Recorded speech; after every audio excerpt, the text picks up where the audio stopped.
ഇതാ ലോകാവസാനം ആസന്നമായിരിക്കുകയാ എന്നായത് പറഞ്ഞതെന്ന് കൂടി മനസ്സിലാക്കണം. 2024 ജനുവരി മാസം 2-3 തീയതിയിൽ പറഞ്ഞതല്ല, 2 തീയതി പറഞ്ഞതല്ല, നാളത്തെ 4 തീയതി പറയുന്നതല്ല. പിന്നെയോ 1400 വർഷങ്ങൾക്ക് മുമ്പ് അല്ലാഹുവിന്റെ വിശുദ്ധമായ ഖുർആൻ, ഒരു സഹസ്രാബ്ദത്തിൽ 4 നൂറ്റാണ്ടുകൾക്ക് മുമ്പ് വിശുദ്ധ ഖുർആൻ ലോകത്തോട് പറയുകയാണ്, അസിഫത്തിൽ ആസിഫ, ഇതാ ലോകാവസാന ആസന്നമായിരിക്കുകയാ. അത് പറഞ്ഞിട്ട് 1400 വർഷം കഴിഞ്ഞു. ഇപ്പോഴും നമ്മൾ പറയുന്നത് എന്താണ്? ഇല്ല, ഇനിയും എത്രയോ കോടി വർഷങ്ങൾ ഉണ്ടെന്നാ. ഇല്ല, അല്ല അമ്മേ പറയുന്നത് ഇതാ അടുത്തെത്തിയിരിക്കുന്നു. അസിഫത്തിൽ ആസിഫ, ആസന്നമായിരിക്കുകയാണെന്നല്ല പറഞ്ഞിട്ട് പറയുന്നു, ലൈസ ലഹാ മിൻ ദൂനില്ലാഹി കാശിഫ. ആ ലോകാവസാനത്തെ തടഞ്ഞു നിർത്താ ഭൗതിക കണ്ടുപിടുത്തങ്ങൾക്കോ ചൈനയിലെ കണ്ടുപിടുത്തങ്ങൾക്കോ അല്ലെങ്കിൽ ബുദ്ധരാക്ഷസന്മാരുടെ കണ്ടുപിടുത്തങ്ങൾക്കോ കഴിയില്ല. അല്ല പറയുന്ന ലൈസ ലഹാ മിൻ ദൂനില്ലാഹി കാശിഫ, അതിനെ തടഞ്ഞു നിർത്താൻ അല്ലാഹുക്കല്ലാതെ മറ്റാർക്കും കഴിയില്ല. എന്നിട്ട് അല്ലാഹു പരലോകത്തിന്റെ ഭീകരതയെ വിശദീകരിക്കുകയാ. ആ തീരുമാനം വന്നാൽ അല്ലാഹുവിനല്ലാതെ തടഞ്ഞു നിർത്താൻ ലോകത്താർക്കും തന്നെ കഴിയില്ല. അത്രയും വലിയ ഭീകരമായ പരലോകത്തിന്റെ ആഖിറത്തിന്റെ അവസാന ലോകത്തിന്റെ നിമിഷം ഇതാ ആസന്നമായിരിക്കുകയാ. ഇത് പറഞ്ഞിട്ട് അല്ലാഹു ചോദിക്കുന്ന ഒരു ചോദ്യമാണ്, അഫമിൻ ഹാദൽ ഹദീസ് തഅജബൂ, നിങ്ങൾ അത്ഭുതത്തോടെ ഈ വാർത്ത കേട്ടിട്ട്, ഈ അത്ഭുതത്തോടെ ഈ വാർത്ത നിങ്ങൾ കേട്ടിട്ട് എന്തേ തൽഹഖൂന വലാ തബ്കൂ, കരയാതെ ചിരിക്കുകയാണോ പൊട്ടന്മാരെ? അല്ല ചോദിക്കുകയാണ്. ഇതാ പരിശുദ്ധമായ ഖുർആൻ പറയുന്നു, ലോകാവസാനം ആസന്നമായിരിക്കുകയാണ്. അതിനെ തടഞ്ഞു നിർത്താ പടച്ചവനല്ലാതെ കഴിയൂല. ആകാശം പൊട്ടിപ്പിളരും, ഭൂമി പൊട്ടിക്കീറും, നക്ഷത്രങ്ങളും സൂര്യനും എല്ലാം ഇളകി വീഴും, കടല് മുഴുവൻ കത്തിക്കപ്പെടും, പർവ്വതങ്ങളെല്ലാം തകോനൽ ജിബാലുകൽ യഹ്നിൽ മൻഫൂർ, നീലഗിരിയെല്ലാം അപ്പുപമ്പാടി പോലെ പറന്നു നടക്കുമെന്നാണ്. അങ്ങനെയുള്ള ഭീകരമായ പരലോകം ഇതാസന്നമാണ്. ഇതെല്ലാം അത്ഭുതകരമായി നിങ്ങൾ കേട്ടുകൊണ്ടിരിക്കുമ്പോ ആഖിറത്തെ പറ്റി നിങ്ങൾ ഓർത്തിട്ട് നിങ്ങൾ എന്തേ കരയാതെ ചിരിക്കുന്നടാ പൊട്ടന്മാരെ? അല്ല ചോദിക്കാൻ. അപ്പൊ രണ്ടാമതായിട്ട് നമ്മൾ കരയേണ്ടത് ആഖിറത്തിനെ ഓർത്തിട്ടാണ്. പടച്ചവനെ എത്തിപ്പോയല്ലോ, അത് ആ അവസാന ദിവസം എത്തിപ്പോയല്ലോ. നിങ്ങൾ നോക്ക്, ഏത് അടയാളമായി ഇനി വരാനുള്ളത്? ലോകാവസാനത്തിന്റെ സകല അടയാളങ്ങളും വന്നില്ലേ? ലോകാവസാനത്തിന്റെ അടയാളം എന്താ? നടു റോഡിൽ വ്യഭിചരിക്കുന്ന കാലം, നടു റോഡിൽ വ്യഭിചരിക്കുന്ന കാലം. അന്ന് ആ നാട്ടിലെ ഏറ്റവും വലിയ സൂക്ഷ്മതയുള്ളവന്റെ അടയാളം, അവൻ വന്നിട്ട് ഈ വ്യഭിചരിക്കുന്ന ആളുകളോട് പറയുമത്രേ, അങ്ങോട്ടോ ഇങ്ങോട്ടോ ഒന്നും മാറിക്കടന്ന് ചെയ്തൂടെ, ഇതെന്താ നിങ്ങൾ ഈ കാണിക്കുന്നത്? ഇങ്ങനെ പറയുന്നവനാണ് ആ കാലഘട്ടത്തിലെ ഏറ്റവും വലിയ തഖ്വയുള്ളവനെന്ന് നബി മുഹമ്മദ് മുസ്തഫ. ഇത് വന്നോ ഇല്ലേ? നിങ്ങൾ പറ. വന്നില്ലെങ്കിൽ രാവിലെ വാ, കാസർഗോഡ് ബസ് സ്റ്റാൻഡിന്റെ അവിടെ വാ, കാണിച്ചു തരാം. എത്ര പ്രാദേശിക ചാനലില് വന്നതാ പൈങ്കിളികള് സ്കൂളിൽ പോകാതെ. അള്ളാഹു നമ്മളെ കാത്തുരക്ഷിക്കട്ടെ. പ്രിയപ്പെട്ട സഹോദരങ്ങളെ, ആ സമയത്ത് റസൂലുള്ള പറയുന്നു, ചോദിക്കാൻ ഒരുത്തനുമില്ല. ചോദിച്ച അപ്പോഴേ ഞാൻ ഇപ്പോഴും ഓർക്കുന്നത് കാസർഗോഡ് ജില്ലയിൽ നടന്നൊരു സംഭവമാണ്. എന്റെ കൂടെ വന്ന താജുദ്ദീൻ സാഹിബ് നെല്ലിക്കട്ട അന്ന് എന്നോട് ഈ വാർത്ത ഇട്ട് തന്നിട്ട് കാണാൻ വേണ്ടി പറഞ്ഞു. ഒരു കടക്കാരൻ സഹി കെട്ടിട്ട്, അയാൾക്ക് മക്കളും വേറെ മക്കളും ഒക്കെ ഉള്ളതല്ലേ, വന്നിട്ട് അയാൾ ചോദിച്ചു, ഇത് മോശമല്ലേ മക്കളെ എന്ന് ചോദിച്ചു. അപ്പൊ എന്താ ചെയ്യാ? അയാളെ കേസിന് കൊടുത്തല്ലേ, അയാളെ കേസ് കൊടുത്തു, അയാൾക്കെതിരെ കേസ് കൊടുത്തു. ഇല്ലെങ്കിൽ വഴി തടഞ്ഞു നിർത്തി അടിക്കും. സദാചാര പോലീസാകാൻ ആരെയും അനുവദിക്കുന്നില്ലല്ലോ. അപ്പൊ തഖ്വയുള്ളവർ ജീവിതത്തിൽ വളരെ വിരളമാണ്. അങ്ങനെ ഉള്ള ആളുകൾ, അത്രയും തക്കവുള്ള ആളുകൾ എന്ത് ചെയ്യും? വന്നിട്ട് പറയും, മക്കളെ ഇതൊക്കെ നിങ്ങൾ അങ്ങോട്ടും ഇങ്ങോട്ടും കായിക്കൂടെ എന്ന് ചോദിച്ചിട്ട് പോകുന്നവനാ. പക്ഷെ അത് കണ്ടിട്ടും അത് കണ്ട് ഇപ്പുറത്ത് നിന്ന് സന്തോഷിക്കുകയോ അല്ലെങ്കിൽ അത് കണ്ടിട്ട് കാണാത്തത് പോലെ പോവുകയോ ചെയ്യുന്നവന്റെ അവസ്ഥ എന്താ? തഖ്വയില്ലാത്തവനെന്ന് നബി മുഹമ്മദ് മുസ്തഫ. തഖ്വയുള്ളവന്റെ അടയാളം എന്താ? ഓടി അങ്ങോട്ട് ചെന്നിട്ട് പറയും, മോനെ ഇത് ശരിയല്ല കേട്ടോ എന്ന് പറയുന്നതാണ് ആ കാലഘട്ടത്തിൽ ഏറ്റവും വലിയ മുത്തഖി. ലോകാവസാനത്തിന്റെ അടയാളമാണ്. ഞാൻ പറയട്ടെ, സ്ത്രീകൾ ബിസിനസ് മാർഗത്തിലേക്ക് ഇറങ്ങിക്കഴിഞ്ഞാൽ, സ്ത്രീകൾ ബിസിനസ് മാർഗത്തിലേക്ക് ഇറങ്ങിക്കഴിഞ്ഞാൽ അത് ലോകാവസാനത്തിന്റെ അടയാളമാണ്. ഇന്ന് സെയിൽസ് ഗേൾസ് പോട്ടെ, ഇന്ന് റിസപ്ഷനിസ്റ്റുകൾ അതും പോട്ടെ, ഇന്ന് ബിസിനസ്സുകൾ സ്വന്തമായി തുടങ്ങുന്ന സ്ത്രീകൾ, അത് തെറ്റാണോ ശരിയാണോ? കുടുംബ ബന്ധത്തിന്റെ ഭദ്രതയല്ലേ? ഭർത്താവ് നഷ്ടപ്പെട്ടത് കൊണ്ടല്ലേ മക്കളെ പോറ്റണ്ടേ? അതൊക്കെ രണ്ടാമത്തെ വിഷയം. ആ കാലഘട്ടം ലോകാവസാനത്തിന്റെ അടയാളമെന്നാണ്. എന്നാ ഞാൻ മറ്റൊന്നുകൂടെ പറയാം, അപ്പൊ നിങ്ങൾക്ക് മനസ്സിലാവും. പള്ളികളും കമ്പോളങ്ങളും അടുത്തടുത്ത് വരിക, അത് ലോകാവസാനത്തിന്റെ അടയാളമാണെന്ന് നബി മുഹമ്മദ് മുസ്തഫ. പള്ളികളും കമ്പോളങ്ങളും. കാസർഗോഡ് ജില്ലയിൽ കിട്ടാത്ത എന്തെങ്കിലും ഉണ്ടോ? നിങ്ങൾ പറ. ഉമ്മായും വാപ്പായും ഒഴിച്ച് ബാക്കി കിട്ടൂലേ? കാസർഗോഡ് ജില്ലയിൽ കിട്ടാത്ത ഒരു ചെറിയ പെട്ടിക്കട കുമ്പളയിൽ, എന്റെ ഒരു പ്രിയ സുഹൃത്ത്, അവിടെ ഞാനൊരു ചെറിയൊരു കാര്യത്തിന് വേണ്ടി കയറുമ്പോ ഒരു ചെറിയ കട, അതിനകത്ത് എല്ലാം ഉണ്ട്. പണ്ടൊക്കെ നമ്മൾ എന്തെങ്കിലും വാങ്ങാൻ വേണ്ടി കിലോമീറ്ററുകൾ യാത്ര ചെയ്ത് പോണമായിരുന്നു. ഇന്ന് ഇതെല്ലാം നമ്മുടെ മുമ്പിലെത്തി. എല്ലാ കമ്പോളങ്ങളും അടുത്തു വന്നു. ഈ പള്ളിയിൽ, ഈ ഖദർ പള്ളിയിൽ ബാങ്ക് വിളി തുടങ്ങുമ്പോൾ ഇവിടെ നിന്നിറങ്ങിയാൽ ഓരോ കലിമത്തുകൾ നമുക്ക് കേൾക്കാൻ അടുത്തടുത്ത പള്ളികളുണ്ട്. അല്ലാഹു അക്ബർ എന്ന് വിളിക്കുമ്പോൾ ഇറങ്ങിയാൽ അടുത്ത പള്ളിയെത്തുമ്പോൾ അശ്ഹദു അല്ലാ ഇലാഹ ഇല്ലല്ലാഹ് വിളിക്കും. തൊട്ടടുത്ത പള്ളിയെത്തി അശ്ഹദു അന്ന മുഹമ്മദ റസൂലുള്ളാഹ് വിളിക്കും. അടുത്ത പള്ളിയെത്തുമ്പോൾ ഹയ്യ അലൽ സ്വലാ വിളിക്കും. അടുത്ത പള്ളിയെത്തുമ്പോൾ ഹയ്യ അലൽ ഫലാ വിളിക്കും. കാരണം എന്താണ്? എല്ലാ സ്ഥലങ്ങളിലും പള്ളികളായി. ഇത് ലോകാവസാനത്തിന്റെ അടയാളമാണ്. ഇത് അലാമത്തു സാഅയാണ്. അതാണ് അല്ലാഹ് പറഞ്ഞത്, ആസിഫത്തിൽ ആസിഫ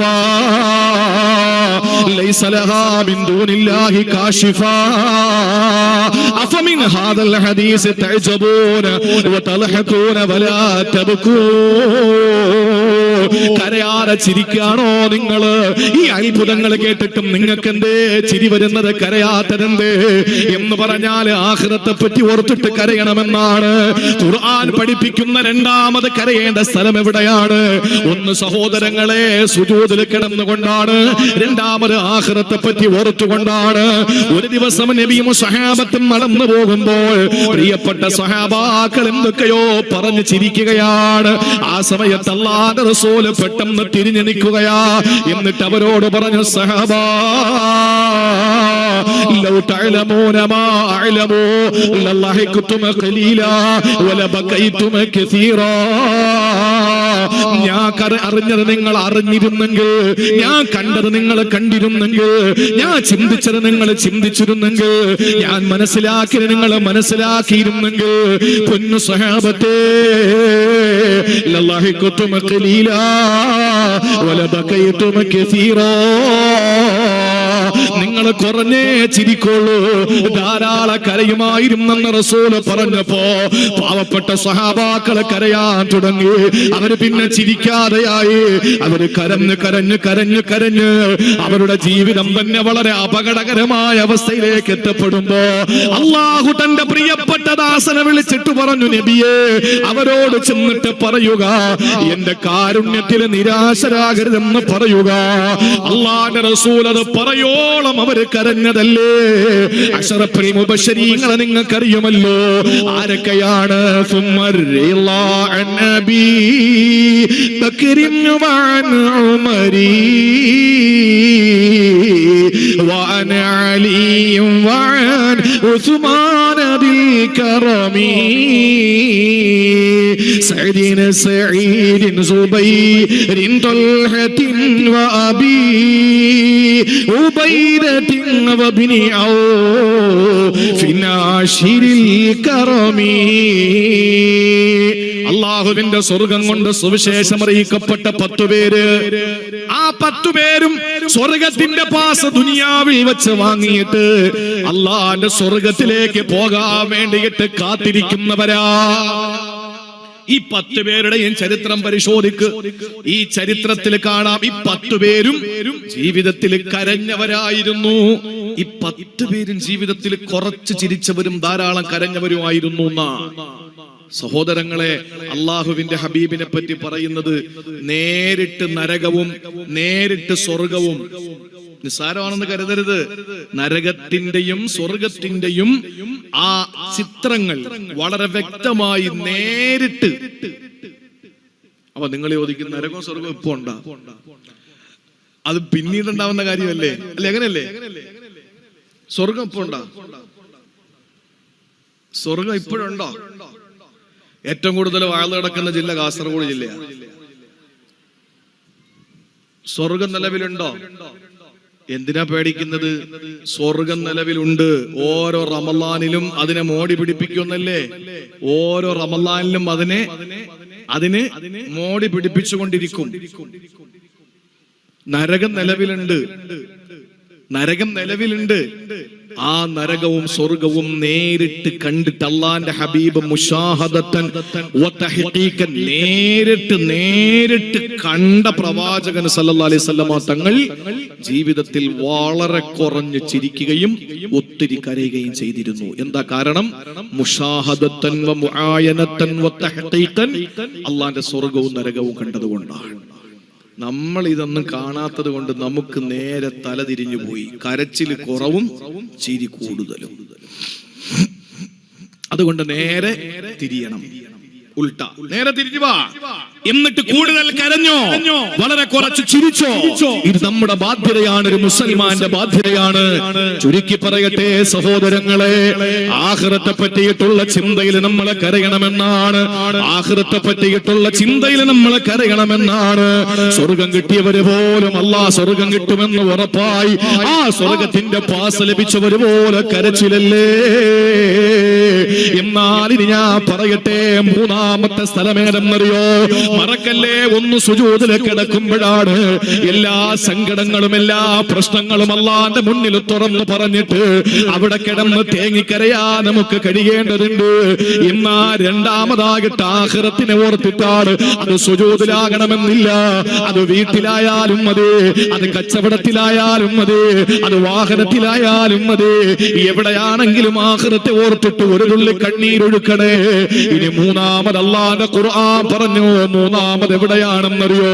അതല്പം ഞാനൊന്ന് വിശദീകരിക്കുകയാ. മൂന്നാമത് നമ്മൾ കരയേണ്ടത് എപ്പോഴെന്നറിയോ?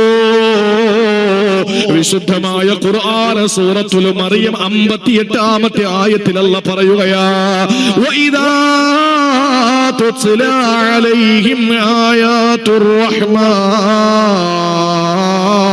ഖറൂ സുജ്ജദൻ വബുകിയാ.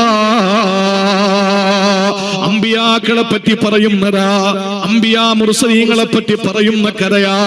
എന്താണ്? വഇദാ തുത്ലാ അലൈഹിം ആയാതുർ റഹ്മാൻ, അല്ലാഹുവിന്റെ ആയത്തുകൾ അവരുടെ മുന്നിൽ ഓതപ്പെട്ടാൽ, ഖുർആൻ ഓതപ്പെട്ടാൽ.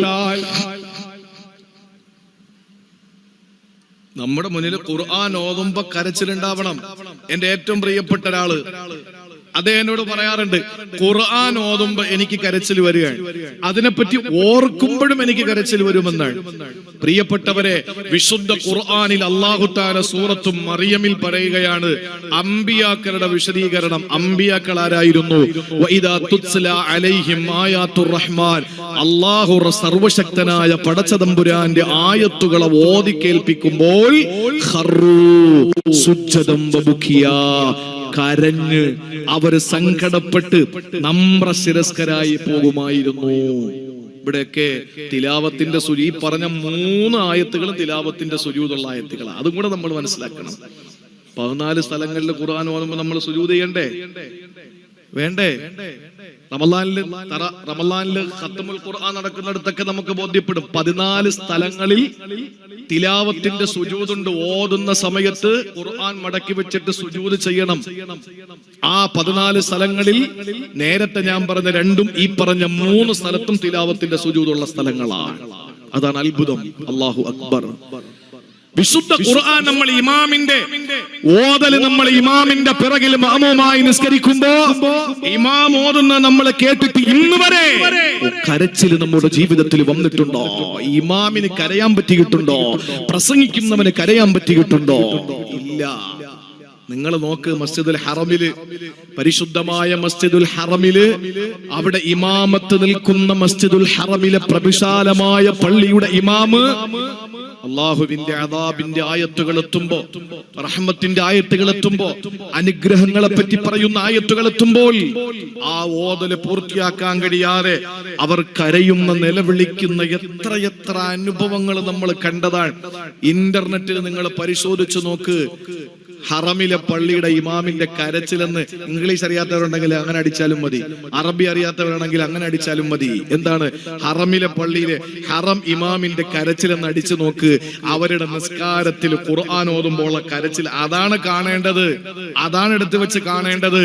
അല്ലാതെ മറ്റു കാര്യങ്ങളല്ല നമ്മൾ കാണേണ്ടത് അതൊക്കെയാണ്. ഹൃദയത്തിന് നമുക്ക് മാറ്റം ഉണ്ടാവും. അള്ളാഹു തൗഫീക്ക് തരട്ടെ.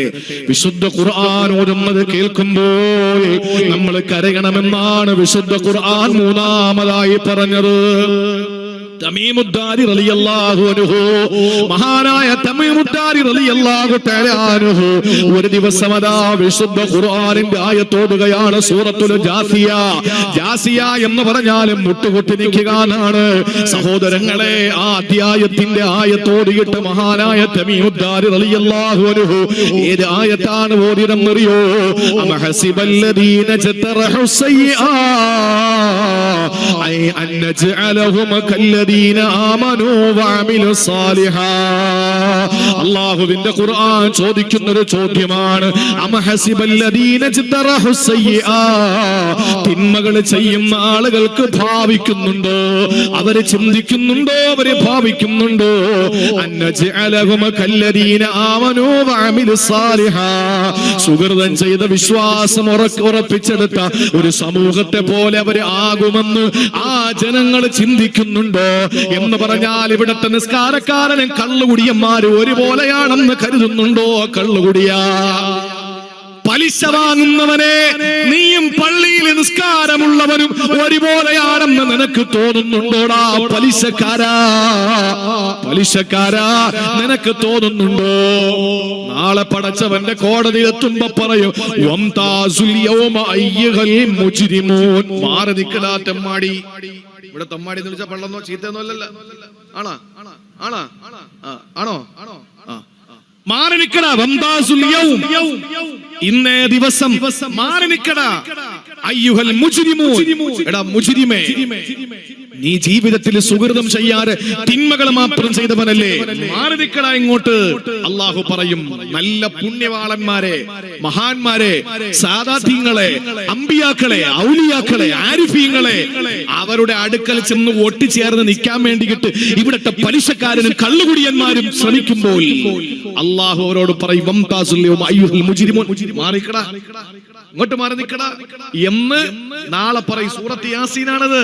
പ്രിയപ്പെട്ടവരെ, ആ സമയത്ത് അള്ളാഹു ചോദിക്കുകയാണ്, തിന്മകളുടെ മേൽ പ്രവർത്തനങ്ങളുടെ മുഴുവൻ തിന്മകളും ചെയ്തു കൂട്ടിയ ഒരു മനുഷ്യൻ, അള്ളാഹു തന്ന അനുഗ്രഹങ്ങൾക്കെതിരെ നന്ദികേട് കാണിച്ചവൻ, പലിശപ്പണം തിന്നിട്ട് കൊഴുത്തു തടിച്ചവന്റെ ശരീരമുള്ളവൻ, മദ്യപാനം നടത്തിയവൻ, പലിശ വാങ്ങിയവൻ, ഇങ്ങനെയുള്ള ആളുകള് സാധാരണക്കാരായ സൽസ്വഭാവികളായ സുഹൃതം ചെയ്യുന്ന മനുഷ്യരെ പോലെയാണെന്നാണോ ഭാവിക്കുന്നത് എന്ന ഒരൊറ്റ ചോദ്യം വിശുദ്ധ ഖുർആൻ സൂറത്തുൽ ജാസിയ ചോദിച്ചപ്പോൾ രാത്രി ഇശാ നിസ്കാരത്തിന്റെ സമയത്ത് തമീമുദ്ദാരി റളിയല്ലാഹു അൻഹു ഇത് ഓതിയിട്ട് അദ്ദേഹത്തിന് അന്ന് ഉറങ്ങാൻ പറ്റിയില്ല. സുബഹി വരെ അദ്ദേഹം കരഞ്ഞു.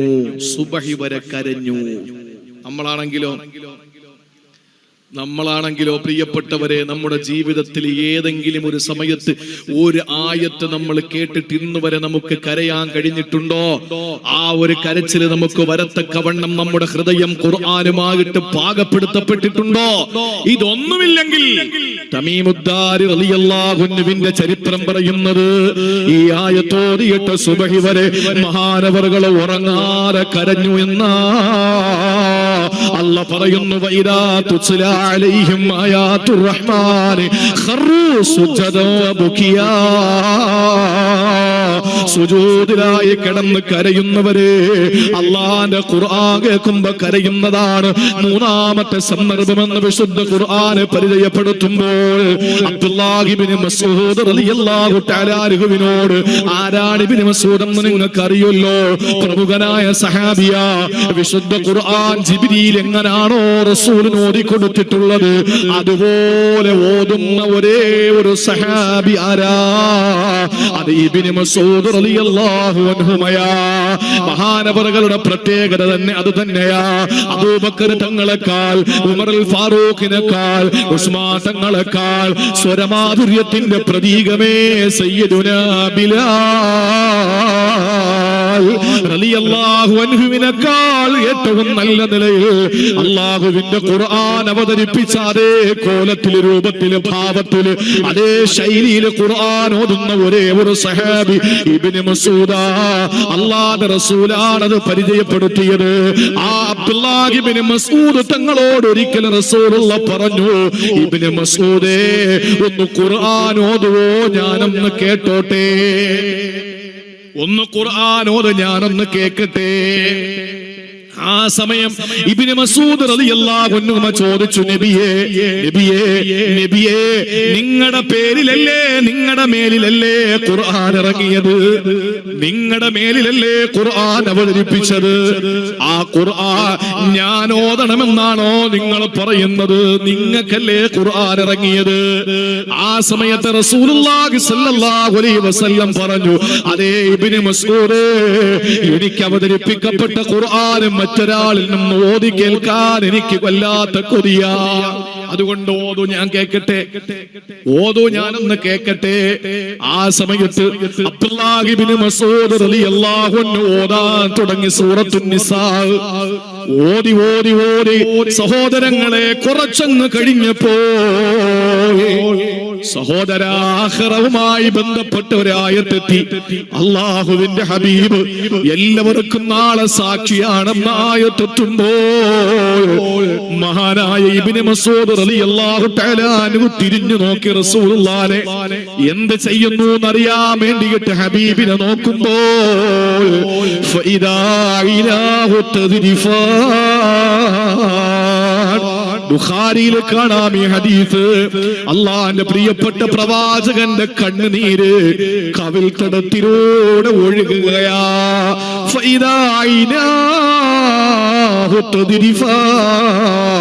രണ്ട് കണ്ണുകളതാ കണ്ണുനീരൊഴുക്കുകയാ. ഖുർആൻ കേട്ടിട്ട് റസൂലുള്ള കരഞ്ഞു. ഖുർആൻ കേട്ടിട്ട് റസൂലുള്ള കരഞ്ഞു. ഒരു സഹാബി മാത്രമല്ല, എന്നെ കേൾക്കുന്ന സഹോദരിമാരോട് ഞാൻ പറയുകയാ, നിങ്ങൾ ചിന്തിക്കും അല്ലാഹുവിന്റെ റസൂൽ കരഞ്ഞു, ശരി, തമീമുദ്ദാരി തങ്ങൾ കരഞ്ഞു, ശരി, പക്ഷേ അവരൊക്കെ ആണുങ്ങളായതുകൊണ്ട് കരഞ്ഞതാണ്. ഞങ്ങൾക്ക് കരയാൻ പറ്റുന്നില്ല, അവസരമില്ല. ഞങ്ങൾക്ക് പള്ളിയിലെ ഓതല് കേൾക്കാനും പറ്റുന്നില്ല. ഞങ്ങൾക്ക് വിശുദ്ധ ഖുർആൻ എന്തിന് നിങ്ങൾ കേൾക്കണം? ഒരു സഹാബി ആയിഷ ബീവി റളിയല്ലാഹു അൻഹയുടെ വീട്ടുമുറ്റത്ത് വന്നു. വീട്ടുമുറ്റത്ത് വന്ന് എന്തിനാണെന്നറിയോ? അങ്ങാടിയിൽ മാർക്കറ്റിലേക്ക് പോവാൻ. അപ്പൊ ആയിഷ ബീവിക്ക് എന്തെങ്കിലും സാധനങ്ങൾ വാങ്ങണമെങ്കിലോ, അതുകൊണ്ട് അവിടെ വന്നിട്ട് എന്തെങ്കിലും വാങ്ങാനുണ്ടെങ്കിൽ അവർക്ക് കൂടെ വാങ്ങിക്കൊടുക്കാം, ആ ഉദ്ദേശത്തോടു കൂടി റസൂൽ വഫാത്തായതിനു ശേഷം ആ സമയത്ത് ആ പ്രിയപ്പെട്ട സഹാബി വര്യൻ ആയിഷ ബീവിയുടെ വീട്ടിലെത്തി. എന്നിട്ട് ആ വീട്ടിൽ നിന്നിട്ട്, വീട്ടിന്റെ പുറത്തു നിന്നിട്ട് ആയിഷ ബീവിയെ വിളിച്ചിട്ട് വിളിയേക്കുന്നില്ല. നോക്കുമ്പോ അകത്ത് നിസ്കരിക്കുകയാണ് അവർ. അവരകത്ത് നമസ്കരിക്കുകയാണ്. നമസ്കാരത്തിൽ ഓതുന്ന ആയത്ത് വിശുദ്ധ ഖുർആനിന്റെ ഒരായത്ത്, സൂറത്തു തൂറിലെ ഒരായത്ത് ആയിഷ ബീവി നിസ്കാരത്തിൽ ഓതാ. നിങ്ങൾ ശ്രദ്ധിച്ചു കേൾക്കണം, പ്രത്യേകിച്ച് സഹോദരിമാര്. അവര് സ്വന്തമായിട്ട് ഓതുകയാണ്, വേറൊരാൾ ഓതി കൊടുക്കുന്നതല്ല. വീട്ടിന്റെ അകത്തളങ്ങളിൽ ആയിഷ ബീവി നിസ്കരിച്ചുകൊണ്ട് നിൽക്കുമ്പോ ആയിഷ ബീവി റളിയല്ലാഹു തആല അൻഹ നിസ്കാരത്തിൽ അവർ ഓതുന്നു, ഫമന്നല്ലാഹു അലൈനാ വവഖാനാ അദാബസ്സമൂം. ഈ ആയത്തോതിയിട്ട് ആയിഷാ ബീവി കരയുകയാ. ആയിഷാ ബീവി കരയുകയാ. എന്താ അർത്ഥമെന്നറിയോ? ഫമന്നല്ലാഹു അലൈനാ, അല്ലാഹു നമുക്ക് നിഅമത്ത് തന്നിരിക്കുകയാ. അവൻ മിന്നത്ത് തന്നിരിക്കുന്നു. മന്നാനായ അല്ലാഹ് അവന്റെ മിന്നത്ത് കൊണ്ട് ഞങ്ങളെ ഹിദായത്തിലേക്ക് കൊണ്ടുവന്നിരിക്കുന്നു. അല്ലാഹ് വവഖാനാ അദാബസ്സമൂ, നാളത്തെ നാരകീയ ശിക്ഷയുടെ ചൂടിൽ നിന്ന് ഞങ്ങളെ അല്ലാഹു കാത്തിരിക്കുകയാ. അല്ലാഹു ഞങ്ങളെ കാത്തിരിക്കുകയാണ്. പടച്ച തമ്പുരാൻ ഞങ്ങൾക്ക് പ്രൊട്ടക്ഷൻ നൽകിയിരിക്കുകയാണ്. എന്നിട്ടോ അല്ലാഹു നമുക്ക് അവന്റെ അനുഗ്രഹമാകുന്ന ഈമാൻ നൽകിയിരിക്കുകയാണ്. ഈ ആയത്ത് സൂറത്തു തൂറിലെ ആയത്താണ്. ഇതോദിയിട്ട് ആയിഷാ ബീവി കരയുകയാ. ഈ സഹാബി കുറെ നേരം അവിടെ നിന്നു, കുറച്ചധികം സമയം അവിടെ നിന്നു. എന്നിട്ട് അവർക്ക് നിസ്കാരത്തിൽ നിന്ന് മാറിയിട്ട് വേണമല്ലോ എന്തെങ്കിലും വേണോന്ന് ചോദിക്കാൻ. അവർ ഈ ഒരു ആയത്ത് ഓതിയിട്ട് ഇങ്ങനെ കരഞ്ഞോണ്ടിരിക്കുന്നു. അദ്ദേഹം കരുതി ഞാൻ പോയി എനിക്കുള്ള സാധനങ്ങൾ വാങ്ങിയിട്ട് വരാം. എന്റെ സാധനങ്ങൾ വാങ്ങിയിട്ട് വന്നിട്ട്, അടുത്താണല്ലോ മാർക്കറ്റ്, ആയിഷ ബീവി നമ്മുടെ ഉമ്മയ്ക്ക് എന്തെങ്കിലും വേണമെങ്കിൽ ഞാൻ വീണ്ടും പോകാം. അദ്ദേഹത്തിന്റെ ആവശ്യം സാധനങ്ങൾ വാങ്ങാൻ വേണ്ടി കടയിൽ പോയിട്ട് തിരിച്ചു വന്നപ്പോഴും സുബ്ഹാനല്ലാഹ് അവര് നിസ്കാരത്തിൽ തന്നെ ഈ ആയത്തോതിയിട്ട് അവരിങ്ങനെ കരഞ്ഞുകൊണ്ടിരിക്കുകയാ. ഞാൻ ചോദിക്കട്ടെ സഹോദരങ്ങളെ, വിശുദ്ധ ഖുർആനിന്റെ ആയത്തോതിയിട്ട് ഇന്ന് വരെ നമുക്കൊരു തുള്ളി കണ്ണുനീര് നമ്മുടെ കണ്ണിൽ നിന്ന് വന്നിട്ടുണ്ടോ? നമ്മൾ ചിന്തിച്ചു നോക്ക്. ഒരു തുള്ളി കണ്ണുനീര് നമ്മുടെ ജീവിതത്തിൽ അള്ളാഹുവിന്റെ ഖുർആൻ എത്ര തവണ നമ്മൾ കേൾക്കുകയാണ്? എത്ര? ഞാൻ ചോദിക്കട്ടെ, ഇപ്പൊ ഇവിടെ എന്താ എന്റെ വിഷയം, ഞാൻ അറിഞ്ഞില്ല ആ വിഷയമാണെന്ന്, എന്നാലും കുഴപ്പമില്ല. വിദ്യാഭ്യാസം ഇസ്ലാമിന്റെ കാഴ്ചപ്പാടിൽ എന്ന വിഷയമാണ് വെച്ചിരിക്കുന്നത്. ഞാൻ ഒരൊറ്റ കാര്യം ചോദിച്ചോട്ടെ, ഖുർആൻ പഠിക്കാൻ എത്ര മക്കളെ രക്ഷകർത്താക്കൾ വിടുന്നുണ്ട്? എത്ര മക്കളെ വിടുന്നുണ്ട്? മദ്രസകളിൽ നിന്ന് കുട്ടികൾ അകന്നുകൊണ്ടിരിക്കുകയാണ്. ആണോ അല്ലേ?